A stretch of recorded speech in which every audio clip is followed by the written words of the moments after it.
পদ্মা, মেঘনা, ধলেশ্বরী, ইছামতি বিধৌত নদীবেষ্টিত জেলা মুন্সিগঞ্জ। চন্দ্রবর্ম সেন এই ৩ রাজ্যের রাজধানী ছিল প্রাচীন বিক্রমপুর জেলা। ফলে ঐতিহাসিকভাবে এই অঞ্চল ছিল সমৃদ্ধ, যার সাক্ষী হয়ে আজও মাথা উঁচু করে দাঁড়িয়ে আছে বাবা আদম মসজিদ, সোনারং জোড়ামঠ, ইদ্রকপুর দুর্গসহ নানা প্রাচীন স্থাপনা। বৌদ্ধ ধর্মীয় গুরু শ্রীজ্ঞান অতীশ দীপঙ্কর, বিজ্ঞানী স্যার জগদীশ চন্দ্র বসু, দেশবন্ধু চিত্তরঞ্জন দাস সহ বহু মনীষী জন্ম হয় এই অঞ্চলে। অতীত ঐতিহ্যে ভরপুর এই অঞ্চল জেলা বর্তমান সময়টা খুব একটা সুখকর নয়। বিএনপি অধ্যুষিত এলাকা হওয়ায় গেল ১৭ বছর জেলার অভ্যন্তরে বড় কোনো উন্নয়ন হয়নি। যদিও পরোক্ষভাবে পদ্মা সেতু, ঢাকা চট্টগ্রাম মহাসড়ক এই অঞ্চলের যোগাযোগ ব্যবস্থা সহজ করেছে। জেলার অভ্যন্তরে সংযোগ সড়কের উন্নয়ন, স্বাস্থ্যসেবার উন্নয়ন, বিশ্ববিদ্যালয়, গ্যাস ও বিদ্যুৎ সমস্যার সমাধানের পাশাপাশি কর্মসংস্থান সুযোগ সৃষ্টি সহ আগামী নির্বাচন ঘিরে নানা দাবি এই অঞ্চলের ভোটারদের। মুন্সিগঞ্জ জেলায় মোট ভোটার ১৪,১৯,৬১৪ জন। এর মধ্যে ৭,৩০,৪৩৫ জন নারী ভোটার। এর মধ্যে পুরুষ ৭,৩০,৪৩৫ জন, নারী ভোটার ৬,৮৯,১৭৫ জন, তৃতীয় লিঙ্গের ভোটার ৪ জন। মোট নতুন ভোটার তালিকায় যুক্ত হয়েছেন ৭৭,৮৮০ জন। নতুন ভোটারদের বলা হচ্ছে এই অঞ্চলের গেম চেঞ্জার। সুশৃঙ্খল সরকার গঠন হোক, যাতে ন্যায়ের পথে থাকে। কৃষি সমৃদ্ধ এই অঞ্চল বছরের বিভিন্ন সময় থাকে আলোচনার কেন্দ্রে।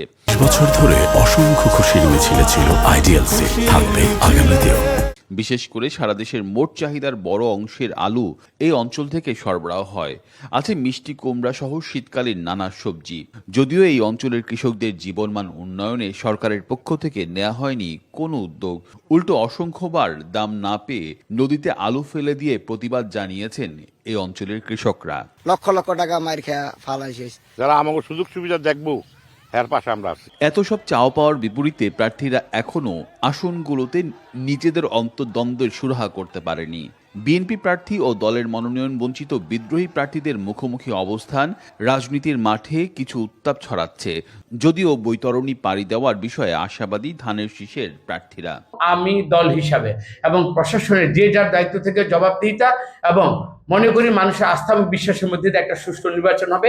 বিএনপির অভ্যন্তরীণ দ্বন্দ্বকে সামনে রেখে সুযোগ নিতে সক্রিয় হয়ে উঠেছে জামাত ইসলামী ও জাতীয় নাগরিক পার্টি সহ অন্যান্য দল। নীরব কৌশল ও ধারাবাহিক গণসংযোগে নিজেদের অবস্থান শক্ত করার চেষ্টা করছেন তারা। পর্যটন নগরী করতে গিয়ে নদীকে শাসন করা হবে এবং নদী ভাঙন থেকে আমরা আশা করি আমাদের এই এলাকাকে মুক্ত করতে পারবো। আমাদের কাজের ধরন পাল্টাইতে হবে, আমাদের মানুষ পরিবর্তন করতে হবে এবং আমাদের রাজনৈতিক দল পরিবর্তন করতে হবে।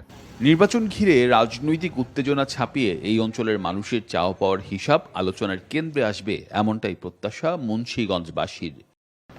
পদ্মা, মেঘনা, ধলেশ্বরী, ইছামতি যেই অঞ্চলে এসে মিশে গেছে সেটি মুন্সিগঞ্জ জেলা।